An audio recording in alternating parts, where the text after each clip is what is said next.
or আমি Guwahati medical college, Dibrugarh medical college, Silchar medical college completely corona hospital আমি কৰি দিওঁ আৰু আমাৰ পেচেণ্ট ধনী দুখীয়া BPL APL যিমানবিলাক পেচেণ্ট আহে তাৰ লোডখিনি 2.5 মাহৰ কাৰণে বা 2 মাহৰ কাৰণে বা 3 মাহৰ কাৰণে আপোনালোকে লওক ডিপেণ্ডিং অন দ্য সিচুৱেশ্যন পিছত আমি নেক্সট পৰ্যায়টো আমি চিন্তা কৰিম আপোনালোকে টিভিটো দেখা পাইছে যে আমাৰ গোটেই owners of the nursing home গোটেইবিলাকে ভাল কৰি টিভিত কৈছে যে we are ready to cooperate with government at any point of time under the situation আৰু আমি খুব আনন্দ সহকাৰে জনাইছোঁ যে আমাৰ গুৱাহাটীৰ প্ৰায়বিলাক মানে 100% প্ৰায় শব্দটো নাই 100% nursing home and private clinical establishment যিবিলাকে অপাৰেট কৰি আছে they have agreed to take the entire load of Guwahati medical college from tomorrow Guwahati medical কলেজত যিমান পেচেণ্ট আহে will redirect them to the private nursing home আৰু যদি কোনোবা নিজেও যায় it is not necessary to come to Guwahati medical college তেওঁলোকে directly তাতে ৰিপৰ্টিং কৰিব পাৰিব আমি কোন হস্পিটালৰ কি স্পেচিয়েলিটি আছে সাপোজ মাৰোৱাৰী মেটাৰনিটি তেওঁলোকে মেটাৰনিটি কৰে প্ৰতীক্ষাৰ তেওঁলোকৰ আছে যে আমি মেটাৰনিটি কৰোঁ অৰ্থপেডিক্স কৰোঁ আছে কিছুমানে অকল সুপাৰ স্পেচিয়েলিটি কৰে যেনেকৈ আমাৰ ইণ্টাৰনেশ্যনেল বা Apollo they do only super speciality স্বাগতে চাৰ্জাৰীৰ ওপৰত তেওঁলোকৰ জোৰটো বেছি যাৰ যেনেকুৱা আছে চ' আমি 33 অলপ পিছতে 34 হৈ যাব 33 নাৰ্ছিং হোমৰ লগত যোৱাকালি আৰু আজি আমি MOU আমি কৰিলোঁ যে তেওঁলোকে মোৰ অৰ লেছ যিখিনি নৰ্মেল অটল অমৃত অভিযানৰ ৰেটতে কৰিব বা আয়ুষ্মান ভাৰতৰ ৰেটতে কৰিব কিন্তু যিবিলাক নিউৰো চাৰ্জাৰী কাৰ্ডিঅ'লজি য'ত প্ৰলং ট্ৰিটমেণ্ট লাগে সেইবিলাকৰ ক্ষেত্ৰত কোনোবাই 10% নৰ্মেল ৰেটতকৈ ওপৰত লৈছে কোনোবাই 5% কোনোবাই লোৱাও নাই বাট ইন এ মিউচুৱেল আণ্ডাৰষ্টেণ্ডিং আমি সকলোৰে লগত আমি একোখন MOU কৰিলোঁ তাৰ ফলত অহা কালিৰ পৰা Guwahati medical college will be gradually shut down একেদিনাইতো বন্ধ কৰি দিব নোৱাৰে ভিতৰত পেচেণ্ট আছে আজিৰ দিনত আমাৰ 750 পেচেণ্ট আছে 2500 পৰা কমি 750 হৈছে তাৰে কেঞ্চাৰটো চলি থাকিব কেঞ্চাৰ হস্পিটালখন কেম্পাছৰ পৰা দূৰত চলি থাকিব আৰু বহুত বেছি পজিটিভ কেছ নোহোৱালৈকে প্ৰসূতি বিভাগটো চলি থাকিব আৰু ইমাৰ্জেঞ্চি ৱাৰ্ডটো চলি থাকিব ইমাৰ্জেঞ্চিৰ পৰা কিন্তু আমি পেচেণ্টখিনি ষ্টেবিলাইজ কৰি আমি ৰিডাইৰেক্ট কৰি দিম two the private nursing home so' Guwahati medical কলেজৰ কেঞ্চাৰ চিকিৎসা প্ৰসূতি যিটো ডেলিভাৰী বা চিজাৰিন আৰু ইমাৰ্জেঞ্চিক বাদ দি গোটেই হস্পিটালখন অহা 48 ঘণ্টাৰ ভিতৰত বন্ধ হৈ যাব so' it will be completely shut down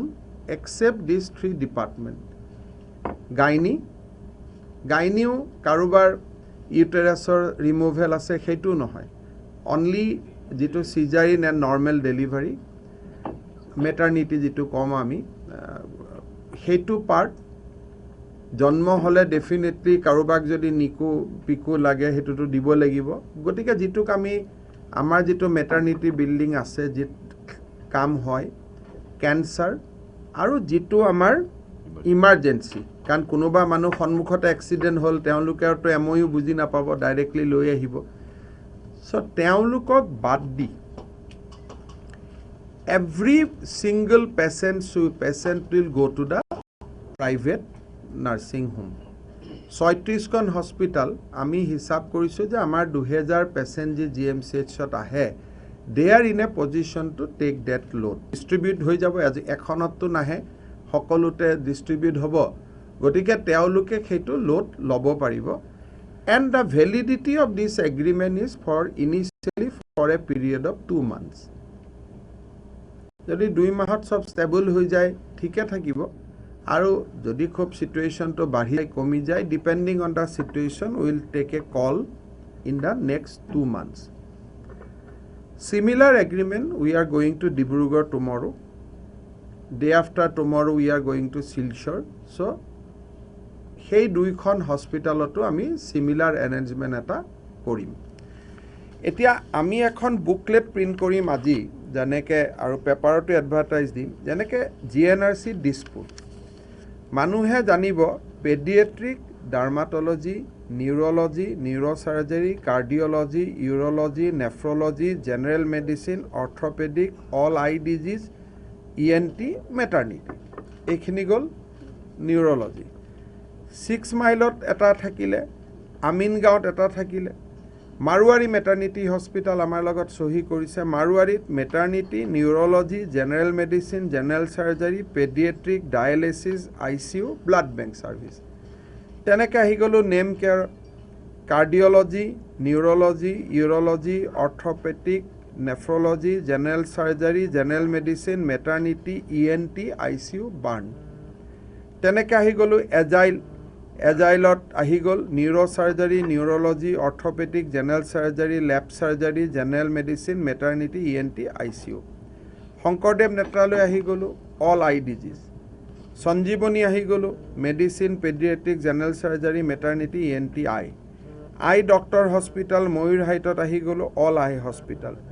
সান ভেলীত আহি গ'লো ডায়েবেটিক এনেকৈ এই আপোনালোকক এতিয়া আমি আপোনালোকৰ হোৱাটছআপসমূহত দি দিম যে এই 34 হস্পিটাল প্ৰতীক্ষাত অকল পেডিয়াট্ৰিক আৰু মেটাৰ্নিটি এই লিষ্টখন আমাৰ থাকি গ'ল এইখন আমি সৰু বুকলেট হিচাপত এমএমচি জিএমচি আৰু আমাৰ গাঁৱৰ হস্পিটালবিলাকত আমি পঠাই দিম দিছ লিষ্ট উইল বি এভেইলেবল অসমীয়াটো লিখিম ইংৰাজীত থাকিলে যোনে যেনেকৈ ধৰক খানাপাৰাৰ পেচেণ্টখিনি প্ৰতীক্ষাত আহি গ'ল ফাঁচী বজাৰ ভাঙাগড় তাৰ গোটেই পেচেণ্টখিনি ছাপ'জ অৰুণাত গুচি গ'ল মাৰুৱাৰী মেটাৰ্নিটিত গুচি গ'ল আমিনগাঁও বা লোৱাৰ আছামৰ পেচেণ্টখিনি নাৰায়ণ হৃদয়ালয়ত গুচি গ'ল জিএনআৰচিত গুচি আহিলে অলপ জালুকবাৰীখিনি স্বাগতত আহি গ'ল সঞ্জীৱনীত আহি গ'ল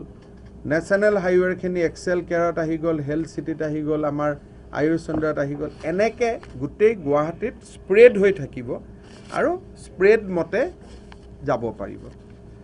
তেখেতসকলৰ লগত we have our memorandum of understanding আমি এভৰি 7 দিনত দে উইল ৰেইজ বিল খুব বহুত নহয় বিকজ এটা কথা বুজি পাব লাগিব যে they are also' making a good sacrifice কাৰণ আমাৰ ৰেটছবিলাক বহুত ডাঙৰ ৰেটছ নহয় গতিকে সেই ৰেটত প্ৰাইভেট হস্পিটালে অপাৰেট কৰা খুব কষ্ট তেওঁলোকে আমাক 7 দিনৰ ভিতৰত বিল দিব will try to make payment in the 10th working day প্ৰথমতে আমি পে'মেণ্ট দি ল'ম হিচাপ নিকাচ এইবিলাক পিছত আমি কৰি থাকিম মানুহে কি কৰিব লাগিব যে 1.5 কোটি মানুহৰ হাতত অটল অমৃতৰ কাৰ্ড আছে গতিকে অটল অমৃতৰ কাৰ্ড ইজ ৱাইডলি এভেইলেবল আৰু আয়ুষ্মান ভাৰতৰ কাৰ্ডো ৱাইডলি এভেইলেবল যদি কাৰোবাৰ কাৰ্ড নাথাকে আমাৰ অটল অমৃত অভিযান ছ'চাইটি যি নয়নতৰা বিল্ডিং আছে তাতে কাৰ্ড আমি বনাই দিম আৰু মহেন্দ্ৰ মোহন চৌধুৰী হস্পিটালৰ OPD পাৰ্টটোত আমি লগে লগে কাৰ্ড বনাই দিম তেওঁলোকে গুচি গ'ল আৰু কোনোবা ক্ষেত্ৰত কাৰ্ড ইমাৰ্জেঞ্চি আহিলে কাৰ্ড নাই কি হ'ব চ' লেট দ্য ট্ৰিটমেণ্ট ষ্টাৰ্ট পিছত মানুহে আহি কাৰ্ডখন বনাই লৈ গুচি যাব দেয়াৰ উইল বি ফ্লেক্সিবিলিটি তেওঁলোকে যেতিয়া ক'ব আহিছে এতিয়া কাৰ্ডৰ কাৰণে ক'ত ৰখি থাকিম ট্ৰিটমেণ্ট আহিছে then they will come they will prepare the card আৰু তাৰপিছত সেইটো হৈ যাব বাট আমি ডিপেণ্ডিং অন দ্য চিটুৱেশ্যন এনেই যিবিলাক নৰ্মেল বহুত ষ্ট্ৰিক্ট মনিটৰিং এতিয়া সেইটো পৰিৱেশ নহয় এটা ইমাৰ্জেঞ্চি চিটুৱেশ্যন এটা আমি টাইড অভাৰ কৰিব লাগিব